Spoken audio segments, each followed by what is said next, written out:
premièrement dans la première épître de Pierre, au chapitre 1.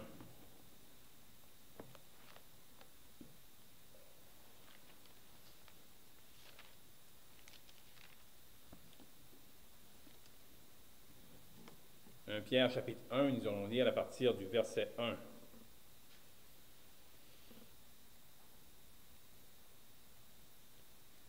Pierre, apôtre de Jésus-Christ, à ceux qui sont étrangers et dispersés dans le Pont, la Galatie, la Cappadoce, l'Asie et la Bithynie, et qui sont élus selon la préscience de Dieu, le Père, par la sanctification de l'Esprit, afin qu'ils deviennent obéissants et qu'ils participent à l'aspersion du sang de Jésus-Christ. Que la grâce et la paix vous soient multipliées. Maintenant, on pourrait aller au chapitre 2 et on pourrait lire à partir du verset 11.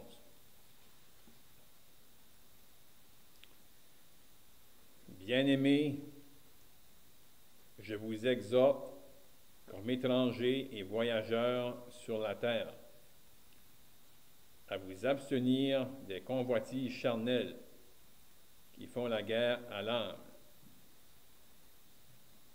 Ayez au milieu des païens une bonne conduite, afin que, là même où ils vous calomnient, comme si vous étiez des malfaiteurs, ils remarquent vos bonnes œuvres et glorifient Dieu au jour où il les visitera.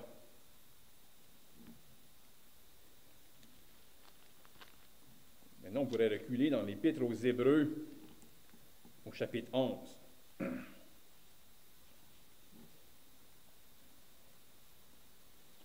Hébreux, chapitre 11, et on va lire le verset 13. 13 et 14.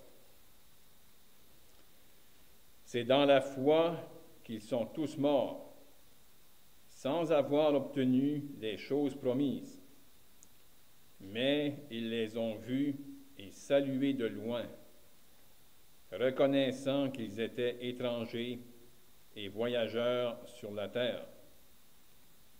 Ceux qui parlent ainsi montrent qu'ils cherchent une patrie.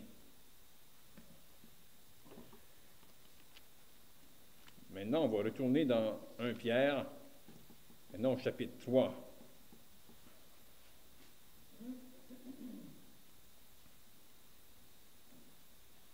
Et on pourrait lire à partir du verset 15.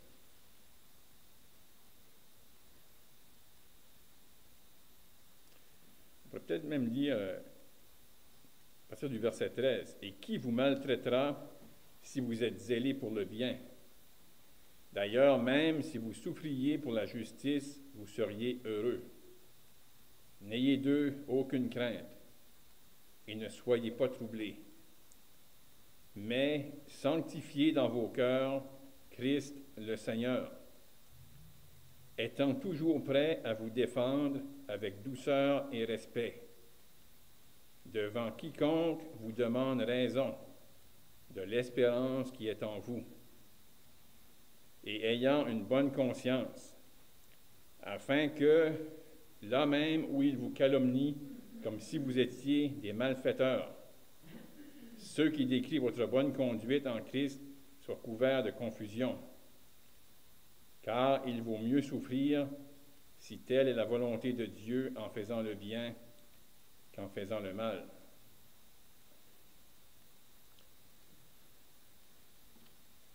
Et au chapitre 4, on pourrait lire à partir du verset 14. Si vous êtes outragés pour le nom de Christ, vous êtes heureux, parce que l'Esprit de gloire, l'Esprit de Dieu repose sur vous. Que personne d'entre vous, en effet, ne souffre comme meurtrier, ou voleur, ou malfaiteur, ou pour s'être ingéré dans les affaires d'autrui. Mais si quelqu'un souffre comme chrétien, qu'il n'en ait point honte, et que plutôt il glorifie Dieu à cause de ce nom. On pourrait juste reculer un petit peu, puis lire à partir du verset 7, chapitre 4. La fin de toute chose est proche. Soyez donc sages et sobres pour vaquer à la prière. Avant tout, ayez les uns pour les autres un ardent amour, car l'amour couvre une multitude de péchés. Exercez l'hospitalité les uns envers les autres, sans murmure, comme de bons dispensateurs des diverses grâces de Dieu, que chacun de vous mette au service des autres le don qu'il a reçu. Dieu va bénir la lecture de ces saintes Écritures. Vraiment, ce que j'aimerais partager avec vous ce matin, c'est concernant 3 mots qu'on a lus dans quelques-uns de ces versets qui parlent des croyants comme des étrangers. Et Pierre, lorsqu'il s'est adressé au tout début de sa première épître, il s'adresse à des croyants en disant à ceux qui sont étrangers et dispersés. Donc, j'aimerais regarder ces 2 mots-là, étrangers, dispersés, et aussi au mot voyageur. Puis j'aimerais qu'on regarde à ces choses-là, ces 3 aspects-là, puis qu'on regarde ça en relation avec les inconvertis, mais aussi en relation avec les croyants.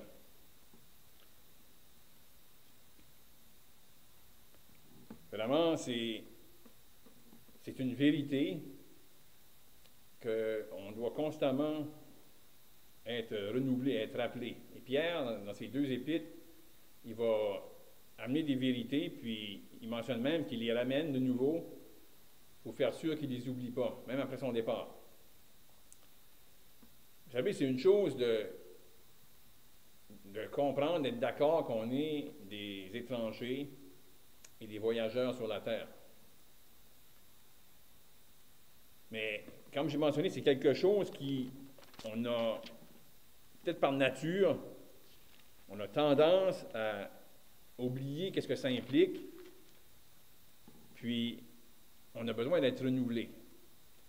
Puis, j'ai lu dans l'Épître aux Hébreux, parce qu'ici, qu'est-ce qui est intéressant, l'auteur de l'Épître va reculer, puis va parler d'hommes et de femmes de foi, puis va faire ressortir de ces personnes-là qu'il y a eu un moment qu'ils ont été conscients, ça nous dit, reconnaissant qu'ils étaient étrangers et voyageurs sur la terre. Des fois, dans les difficultés qu'on peut vivre, les situations, si on est saisi par la réalité, on est de nouveau saisi qu'on n'est pas chez nous. Lorsqu'on a été sauvé, puis on a été rappelé même dernièrement, lorsque notre frère Gérard a donné de l'enseignement, une des choses qui a touché un aspect, comment on a été sauvé pour célébrer sa gloire. Il va y avoir un jour qu'on va être dans la gloire de Dieu, dans la présence de Dieu. C'est quelque chose peut-être que jeunes sauvés, on n'était pas du tout conscients. On avait été sauvés, délivrés de nos péchés, délivrés du jugement, mais Dieu avait un but ultime, d'avoir un jour des personnes rachetées avec lui. Et ça, si que chaque jour qu'on arrive ici-bas, qu'on est conscient de qu'est-ce qui s'en vient pour nous, ça va affecter notre présent. Parce que dans ces deux mots-là, étranger et voyageurs, étranger, on n'est pas chez nous. L'idée de voyageur, c'est qu'on s'en va vers notre demeure. Puis le moment qu'on a été sauvé, on a été scellés du Saint-Esprit, on est encore dans le monde, mais c'est comme que s'il dit ailleurs, comme nous, on est des ambassadeurs pour Christ, c'est comme si on est dans une terre étrangère, on n'est pas chez nous, on est la possession de Dieu. On est encore pour un temps ici, et qu'est-ce qui va être révélé dans un jour futur pour nous, c'est pas vu tout de suite. On va vivre avec des gens, on va travailler avec des gens. À l'apparence physique, il n'y a pas de différence, on est des humains. Sauf que nous, on a en nous le Saint-Esprit de Dieu. On appartient à Dieu. On a un futur glorieux qui nous attend. Et présentement, on est sur la terre comme des étrangers et des voyageurs. Et c'est qu'est-ce qui a marqué les hommes et les femmes de foi à travers les siècles. Et vraiment, c'est spécial de penser que, on ne l'a pas lu, mais lorsque c'est mentionné à propos d'Abraham, lorsqu'Abraham, Sarah est morte, puis qu'il s'est présenté au fils de Heth, il a mentionné, il dit, je suis étranger parmi vous. Abraham, il avait eu la promesse que cette terre-là allait appartenir à sa descendance. Puis il l'a cru. Ça nous dit, ce qu'on avait lu aussi dans le livre des Actes, il n'y avait pas une place posée le pied qui lui appartenait. Il était vraiment étranger. Il vivait dans des tentes. Donc, quand ça nous saisit, on vit tous dans des maisons, on a des terrains, mais vraiment, c'est passager. C'est simplement pour permettre qu'on peut vivre sur la terre, mais vraiment, notre demeure, c'est le ciel. Notre frère a mentionné ce matin à propos de 2 vérités, puis vraiment, on aurait pu lire même dans 1 Pierre, parce que j'ai été frappé par ça aussi, lorsque l'apôtre Pierre veut encourager les croyants. Mais justement, il y a 3 vérités qu'on peut dire qui est encourageante pour les croyants. Pour nous, le Seigneur va revenir. Il va avoir un règne de paix, le millénium. L'apôtre Pierre, en voulant encourager les croyants, les amène même au-delà. Il parle d'un jour futur, d'un nouveau cieux et une nouvelle terre. Où ce que la terre sur laquelle on vit présentement va être détruite. C'est vraiment, on est des citoyens des cieux. Mais présentement, on est sur la terre. Peut-être pas beaucoup de temps. Et on va avoir à interagir avec des gens qui ne sont pas sauvés, comme qu'on va avoir aussi à interagir avec des frères et des sœurs dans la foi. Et dans les passages qu'on a lus, on a des instructions, on a des paroles qui nous sont données pour nous aider. Comment agir devant eux. Dans 1 Pierre, chapitre 3, ça nous dit, l'exhortation que Pierre donnait, il nous dit « Sanctifiez dans vos cœurs Christ le Seigneur ». Donc si on pense comme croyants que dans nos cœurs, qu'est-ce qui nous occupe? C'est le Seigneur. Dans nos cœurs, le Seigneur a la première place. On pense à lui. Puis là, on va être devant des inconvertis.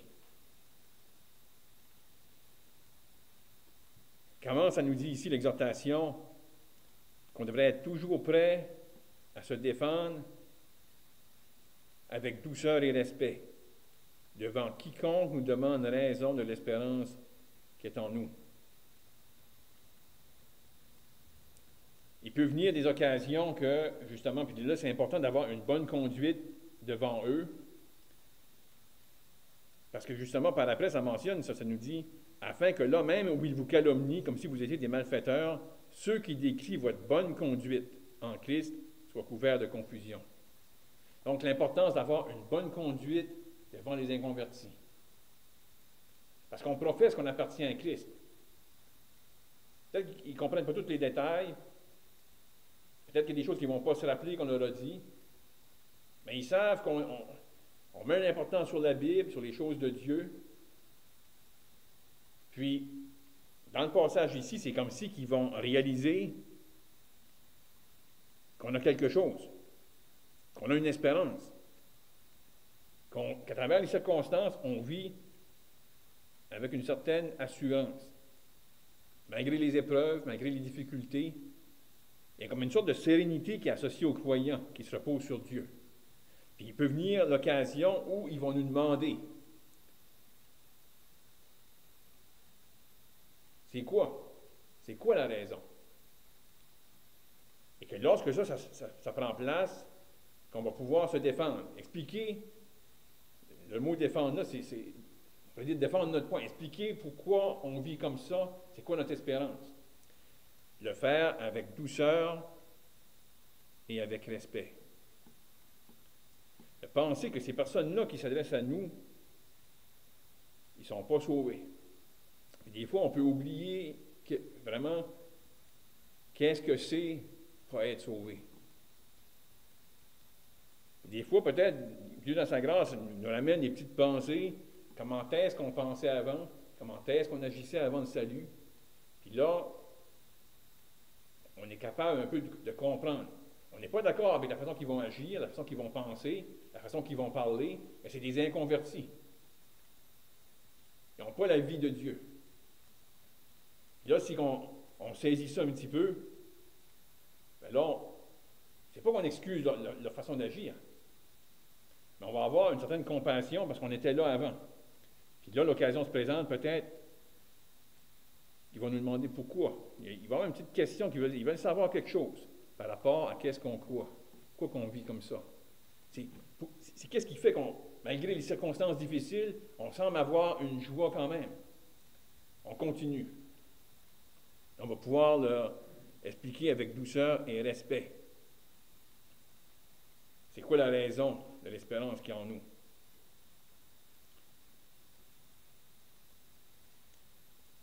Puis là, vraiment, il dit ici, la fin de ce passage-là, il nous dit « Car il vaut mieux souffrir si telle est la volonté de Dieu en faisant le bien qu'en faisant le mal. » Donc, de bien agir devant eux, d'avoir une bonne conduite. Mais dans la même épître de Pierre, il y a quelque chose aussi qui m'a arrêté en le lisant au chapitre 4. Ça mentionne « Si vous êtes outragés pour le nom de Christ, vous êtes heureux parce que l'Esprit de gloire, l'Esprit de Dieu repose sur vous. » Puis là, il ajoute, il dit que personne d'entre vous, en effet, ne souffre comme meurtrier ou voleur ou malfaiteur. Ça, on dirait on peut assez facilement comprendre ça. Qu'on ne devrait pas être appelé à souffrir à cause de ça. Que personne d'entre vous, en effet, ne souffre comme meurtrier, voleur ou malfaiteur. Mais l'autre chose qu'il mentionne, ou pour s'être ingéré dans les affaires d'autrui. Ça pourrait être élaboré. Tout ce qui peut être compris dans les affaires d'autrui. Mais il y a une chose, je pense, qui est bon qu'on se rappelle,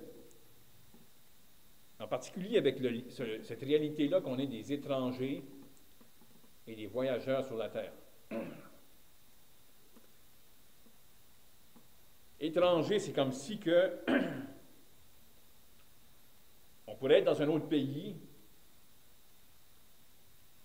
puis tout d'un coup, il y a des élections. Je parle des choses sur la terre, là. Comme quand on vient de vivre des élections. Un étranger n'a pas le droit de voter. Parce qu'il ne fait pas partie du pays. C'est un étranger. Mais nous, justement, on est des étrangers. On appartient au ciel. Puis, il peut arriver des circonstances sur la terre autant au niveau des décisions politiques que différentes décisions, différents mouvements qui peuvent être contre la parole de Dieu. Mais ça ne devrait jamais être le motif du croyant de s'organiser pour s'opposer ou pour changer les choses, changer le monde. On ne peut pas changer le système. Le Seigneur va revenir, puis il va inverser le système. Il va enlever le système qu'il a présentement, parce qu'il va établir son règne. Puis comme on a été rappelé, même par notre frère Gérard, c'est qu'il y a des choses que Dieu va permettre parfois, parce que Dieu a des plans, Dieu a des buts. Mais c'est possible de parfois, puis justement, je pense qu'on peut voir cela, s'ingérer dans les affaires d'autrui, comme croyant, de vouloir s'ingérer pour changer le système.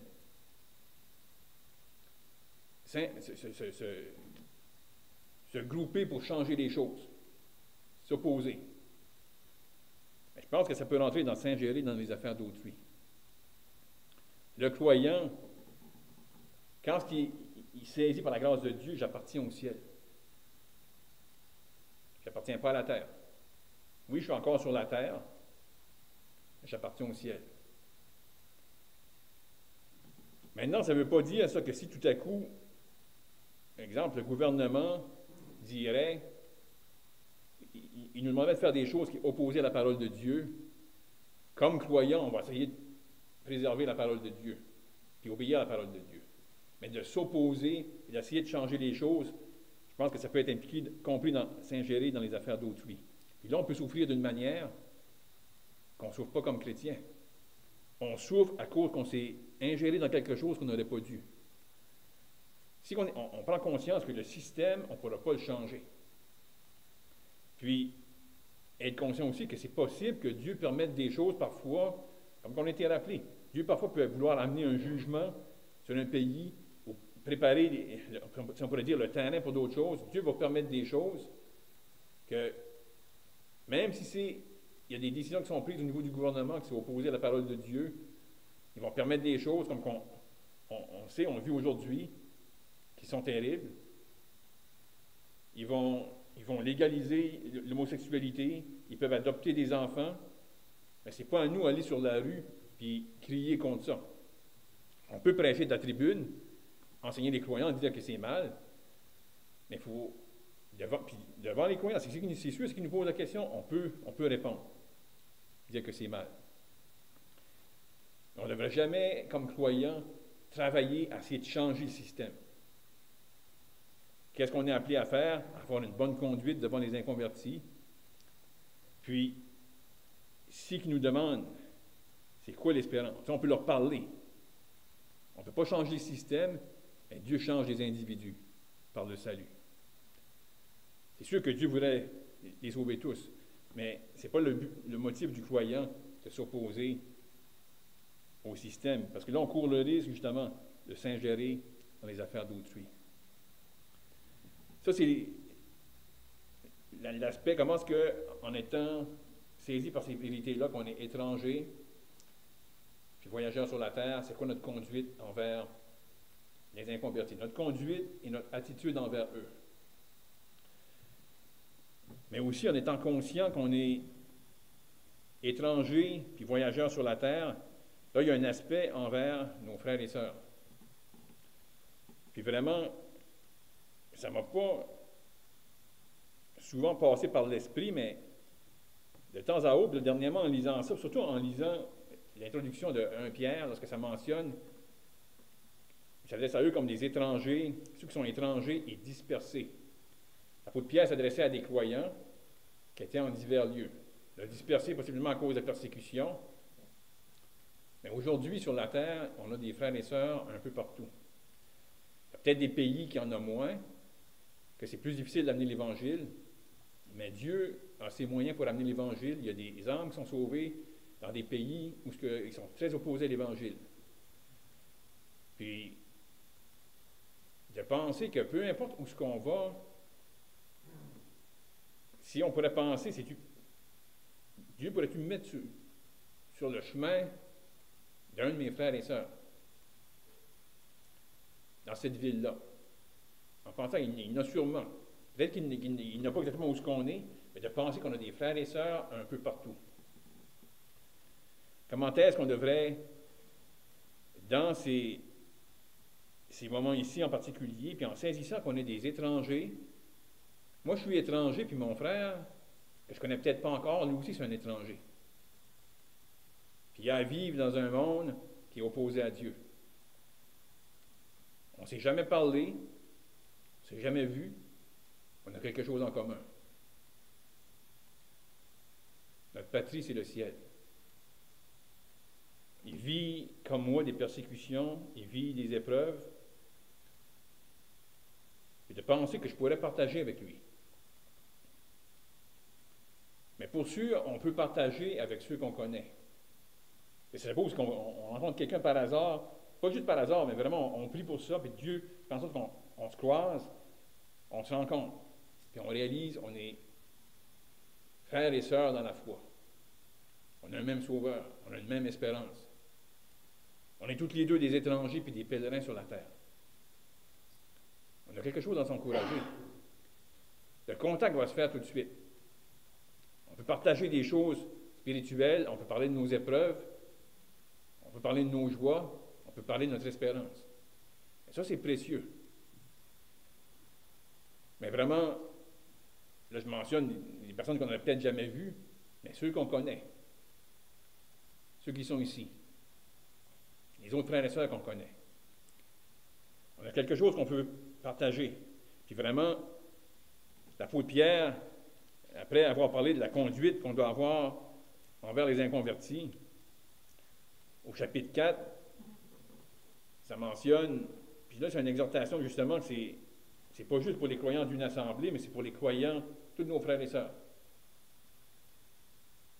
L'exhortation, il y a 3 points. Ça nous dit, avant tout, ayez les uns pour les autres un ardent amour.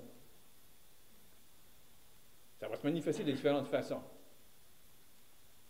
De penser que, comme étrangers, comme voyageurs sur la terre, si on réalise ça, c'est un peu comme si, mais c'est pas juste un peu comme si, c'est la réalité, mais des fois, ça ne nous saisit pas assez. Mais c'est comme si d'un coup, du jour au lendemain, là, on a parlé juste avant que je prenne la parole, comment il y a des situations dans le monde qui changent. Si du jour au lendemain, on serait pris et on serait transporté en Afghanistan. On serait bien content de pouvoir avoir contact avec nos frères et sœurs et pouvoir partager. Puis peut-être que ces versets-là deviendraient plus réels. Ayez les uns pour les autres un ardent amour. Les uns pour les autres. Ensuite, ça mentionne exercer l'hospitalité des uns envers les autres. Ceux envers qui on va exercer l'hospitalité, c'est des personnes qui sont comme nous, étrangers et voyageurs sur la terre. Des personnes qui ne font pas partie du monde, mais qui sont encore dans le monde. Puis ensuite, ça mentionne comme de bons dispensateurs des diverses grâces de Dieu, que chacun de vous mette au service des autres le don qu'il a reçu. On a tous reçu un don. Puis là, dans ce contexte-là aussi, si on le prend avec l'arrière-plan, que lorsqu'on va agir, on a intérêt à réagir les uns avec les autres, on a intérêt à réagir avec des personnes qui sont étrangers et voyageurs. Un étranger va vivre jusqu'à un certain point la solitude. Parce qu'il est loin de sa demeure. Puis il est en route vers là, mais le voyage est long. Et dans ces moments-là d'attente, dans ces moments-là qui sont permis par Dieu, ici-bas sur la terre, les uns envers les autres, on peut manifester de l'amour. On peut manifester de l'hospitalité, puis on peut mettre au service des autres le don qu'on a reçu.